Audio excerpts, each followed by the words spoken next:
wabarakatuh. Hai, selamat pagi Sobat Gemang Ampere. Dimanapun kalian berada, bertemu lagi dengan saya Arlin. Gimana puasanya hari ini? Alhamdulillah, baik. Masih pada semangat kan? Semangat dong. Mantap. Nah, edisi spesial Ramadan kali ini kita kedatangan tamu istimewa. Ada guru agama kita. Assalamualaikum Pak Nur. Waalaikumsalam warahmatullahi wabarakatuh. Hari ini Pak Guru sangat gembira sekali karena bertemu dengan kalian semua calon pemimpin bangsa. Allahumma amin.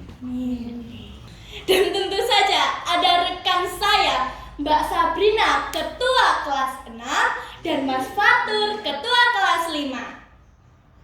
Hari ini kita mau membahas tema yang keren banget, yaitu ekoteologi. Wah, istilahnya tinggi sekali ya. Tapi tenang, Pak Nur bakal menjelaskan ke kita semua. Insya Allah. Pak Nur, langsung saja nih. Iya. Apa sih sebenarnya ekoteologi itu? Kedengarannya kayak pelajaran IPA, Iya. tapi kok dibahas sama guru agama? Ini pertanyaan yang sangat menarik sekali ya. Ya, terima kasih Arlin, pertanyaan ini sangat menarik sekali ya, tentang ekoteologi. Eko itu berasal dari bahasa Inggris yang artinya kira-kira itu lingkungan apa yang ada di sekitar kita. Sedangkan teologi adalah ilmu yang membahas tentang agama, tentang ketauhidan, tentang adanya Allah. Lebih gampangnya gini ya, adik-adikku semuanya. Ekoteologi adalah kita sebagai orang yang beragama, kita harus menjaga lingkungan yang ada di sekitar kita. Lebih gampangnya gitu. Kita sebagai orang yang beragama, kalian beragama toh? Iya. Agama. Kita sebagai orang Islam harus menjaga lingkungan yang ada di sekitar kita. Dan itu selaras dengan hadis Nabi yang berbunyi an-nadhafatu minal iman, bahwasanya kebersihan itu sebagian daripada iman. Jadi sebagai orang yang beriman, kita harus menjaga lingkungan kita agar tetap bersih. Gitu. Berarti menjaga kebersihan lingkungan itu bukan cuma biar menang lomba kebersihan aja ya Pak? Berarti kayak naatin perintah Allah Subhanahu wa taala gitu. Tepat sekali, bahwasanya menjaga kebersihan itu merupakan kewajiban kita sebagai manusia. Jadi istilahnya gini, beribadah itu tidak hanya sholat, zakat, atau puasa saja seperti sekarang yang kita alami bulan Ramadan, tetapi juga selain itu juga menjaga kebersihan merupakan adalah ibadah. Wah, saya gak kepikiran Pak. Berarti kalau saya mengucap bungkus jajan di lapangan sekolah, saya menjalankan perintah Allah dong. Betul sekali Fatur. Sekecil apapun kita beribadah, pasti amalannya dicatat oleh Allah Subhanahu wa taala. Apalagi di bulan Ramadan ini, sekecil apapun amalan kita pasti akan dilipat gandakan pahalanya. Terima kasih atas penjelasannya ya Pak Nur.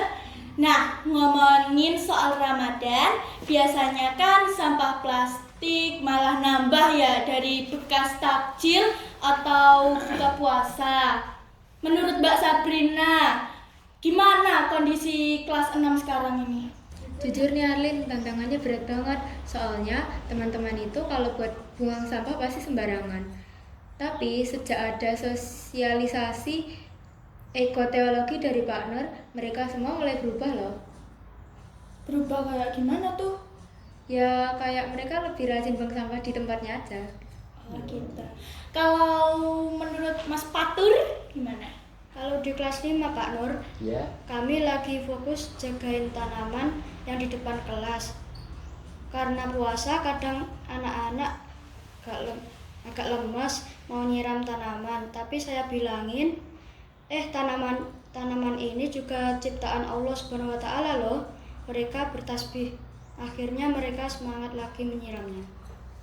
Betul sekali Fatur. bahwasanya semua yang ada di langit dan di bumi itu semuanya bertasbih. Jika kalau kita rajin memelihara tanaman, memelihara tanaman, menyirami, maka akan menambah pepohonan yang hidup di sekitar kita, sehingga menambah banyak tumbuhan-tumbuhan yang bertasbih kepada Allah. Maka kita selain itu kita akan mendapatkan pahala, juga kita akan mendapatkan apa manfaat dari tumbuhan tersebut, seperti tumbuhan itu menghasilkan oksigen sehingga udara yang kita hirup terasa segar, atau juga fungsinya juga tumbuhan itu bisa menjadi kelas kita menjadi indah, dipandang enak, kita belajar tidak cepat bosan. Ya, bagus sekali ini ketua kelas 5 kalau punya motivasi untuk menanam tanaman, memelihara tanaman, bagus sekali. Punya nilai plus ini. Tapi Pak, kadang ada yang bilang, alah cuman satu sampah plastik aja. Kalau kayak gitu gimana responnya? Arlen, Allah itu maha teliti ya. Seumpama memang plastik itu kecil, barangnya kecil, tapi seumpama semua kelas, semua siswa yang ada di SDN Ngampel itu berpikiran sama, yaitu membuang plastik, maka bagaimana keadaan sekolahan ini? Maka keadaan sekolahan ini seperti tumpukan sampah. Kita melihat sekolah menjadi tidak enak dipandang, kelihatan kumuh jika semua siswa tidak menyadari, tidak sadar untuk membuang sampah pada tempatnya. Itu Alen. Oke, jadi kita sepakat ya, menjaga lingkungan SDN Ngampel itu adalah sebagian dari iman.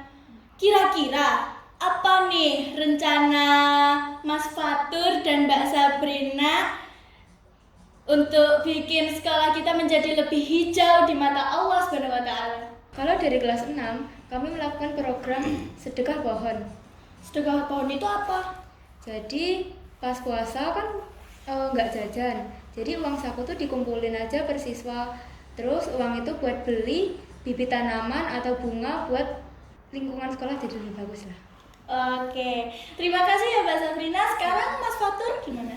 Kalau kelas 5 mau bikin gerakan wudhu hemat. Kalau mau sholat duhur di musola, airnya kan deres banget sampai tumpah-tumpah. Kami mau ngingetin teman-teman lewat stiker kreatif kalau Allah Subhanahu wa Ta'ala nggak suka orang yang mubazir air. Oke. Bapak sangat mendukung sekali ide ini adik kita ketua kelas Fatur, yaitu bahwasanya memang mubazir itu adalah temannya setan.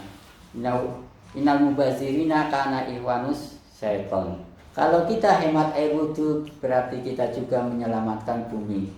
Karena Allah tidak suka orang yang menghambur-hamburkan yang tidak perlu. Wah, hari ini kita mendapatkan pencerahan yang banyak sekali dari Pak Nur. Terima kasih ya Pak Nur. Sama-sama. Waduh, udah gak kerasa nih kita udah berada di penghujung podcast. Obrolannya daging semua nih. Sebelum kita tutup, mungkin ada pesan singkat dari Pak Nur, Sabrina, Mas Fatur, buat teman-teman yang lagi menonton kita. Dari saya pesannya, jangan lupa menjaga kebersihan. Oke, terima kasih atas pesannya Mas Fatur. Dan sekarang coba Mbak Sabrina, apa pesannya? Jadikan SDN Ngampel rumah yang nyaman buat kita semua. Bersih itu sehat dan bersih itu ibadah. Keren. Selanjutnya coba pesan dari Pak Nur. Pesan Bapak itu sangat sederhana sekali. Yang pertama adalah cintailah alam, maka alam akan mencintaimu. Jagalah alam lingkungan kita, maka Allah pasti akan menjaga kita. Apalagi sekarang lagi bulan Ramadan, momentum yang sangat pas sekali untuk selalu meningkatkan ibadah dengan apapun. Misalnya dengan menjaga lingkungan kita tetap bersih, tetap rapi, dan tetap asli. Yang sering kita lupa bahwasanya Allah menciptakan manusia itu sebagai khalifah. Artinya apa khalifah itu? Bahwasanya Allah menciptakan manusia untuk menjaga bumi agar tetap lestari. Jadi kita diciptakan Allah bukan hanya untuk sholat, untuk sujud, untuk syukur saja, tapi kita juga diciptakan oleh Allah untuk menjaga pelestarian bumi. Masya Allah, terima kasih untuk Pak Nur Sidik, Mbak Sabrina, dan Mas Fatur atas waktunya. Semoga obrolan kita menjadi amal jariah untuk kita semua. Saya Arlin pamit undur diri. Wassalamualaikum warahmatullahi wabarakatuh.